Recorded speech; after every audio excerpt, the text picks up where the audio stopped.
Okay, this is the finished cake, but I'm going to show you in this tutorial how I put this all together.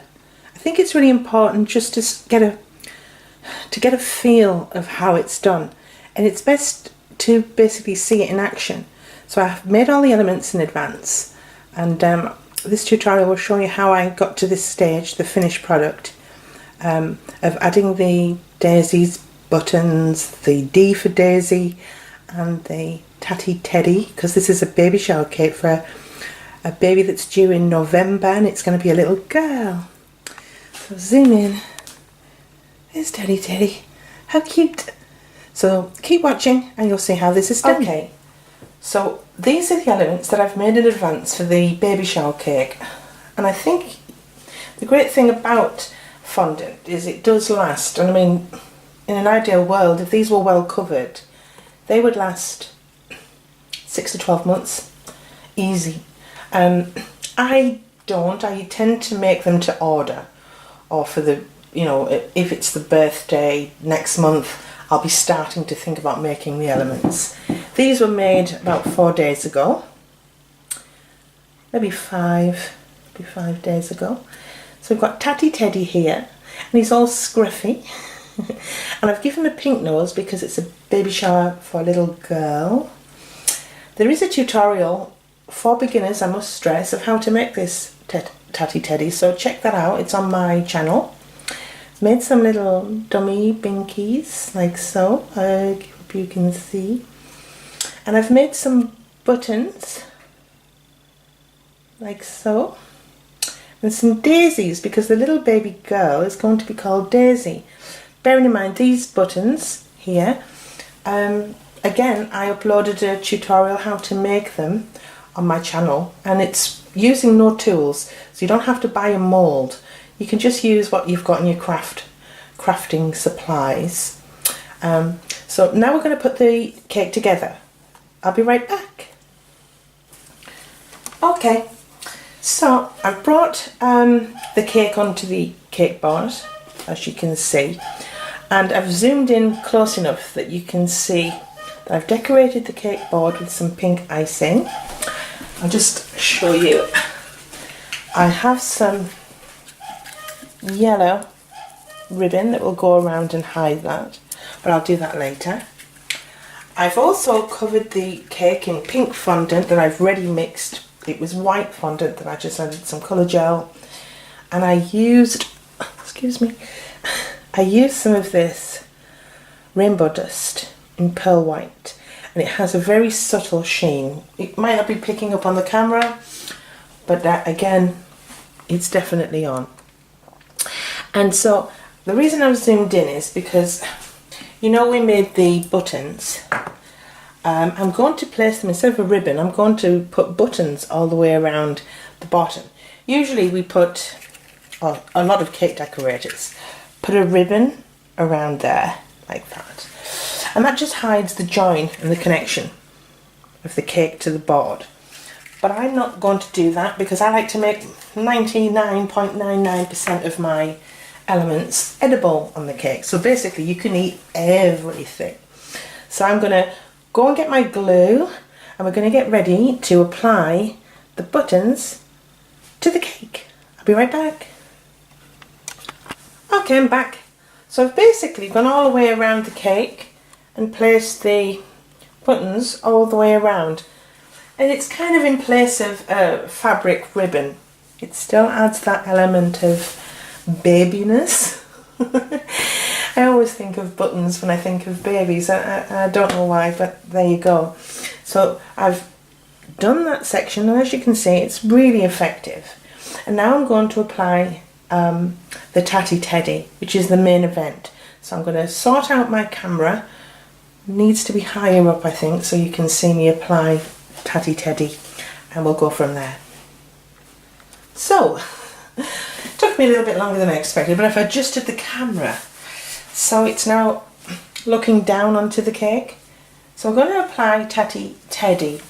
Now, if it was a heavy model, a very heavy model, I probably would place a dowel in there to support it. But as Tatty Teddy is kind of one solid structure, like so. And he's going to sit, oh sorry, she's going to sit bang in the centre. There is no need for me to support it. It will be evenly distributed, the weight of it will be evenly distributed across the cake. So I'm not going to add anything. But if you're ever doubtful, put a dowel in, it won't hurt.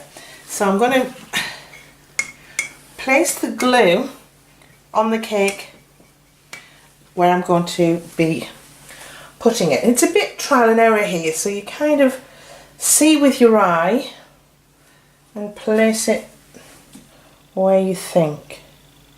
So I put a little bit of glue on the cake and then a little bit, it looks a bit strange underneath, but just a little bit where you're going to sit it underneath the model. Can you see? And then I'm going to place it. Now, sorry if I'm in the way, but I need this to be relatively straight and central. And there could be some adjusting. That's okay. I think he's relatively, or sorry, she's relatively central there. Can you see? Oh, how adorable. So I've got his legs facing straight, but his body's slightly turned. I like to do that when I make models. I don't like to keep them facing straight all the time. It just gives them more movement, more lifelike. So before we move forward, I've made the letter D and I've put some, I don't know if it's picking up, but I put some daisies on there, and that'll sit in the centre. So before I do that though, I'm going to put a dummy on the top. Can you see? So I sit it first where I like it. I have to like it there. And once I like it there, I glue it down. Isn't it great making all the elements in advance? It really does speed up what can be a very long day.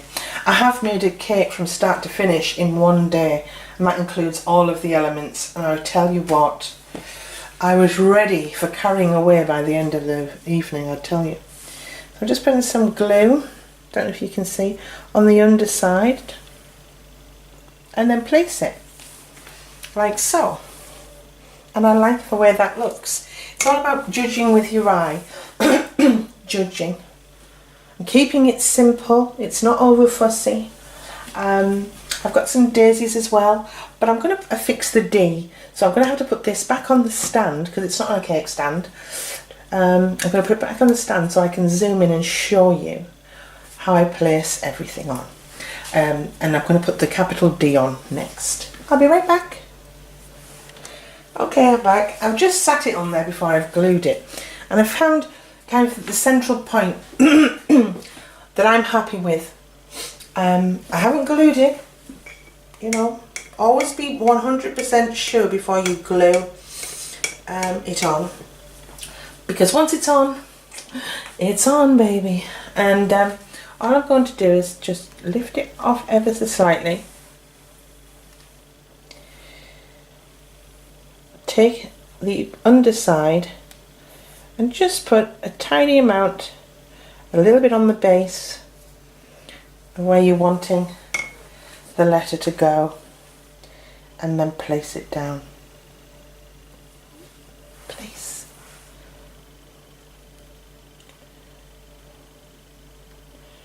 There's always movement, there's always time. I'm just pressing very, very gently. Don't want to disturb anything on the cake, wanting to keep it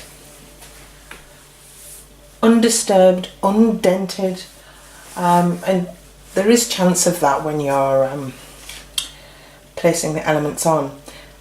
Because the little baby that is due to be born, I believe, in November, is going to be a girl, they're naming her Daisy. Hence the daisies. So I'm going to add some daisies to the top of the cake, and I might add some more buttons. So I'm just going to basically add these randomly and then come back and show you what it looks like when the cake is finished. I'll be right back. Okay, we're done. So I've applied the buttons and the daisies randomly. That's all I can say. Randomly. I haven't used them all. I tend to just less is more, but I make sure everything goes around the back as well as the front. There's the D for Daisy, and there's Tiny Teddy. I hope you'll agree, he does look so pretty. I love him. So you just basically use your eye, what you like, what you don't like, how you like things to look. I've even put some buttons on the board. I hope you like it. I hope this tutorial just gives you some inspiration. And don't be afraid of it. Enjoy this process. It's actually the best part of making cakes. Excuse me. It's the putting and assembling of the cake together. It's just one of the most magical times. And you can sit and admire it for hours. But thanks for watching. There will be more tutorials coming soon. Bye!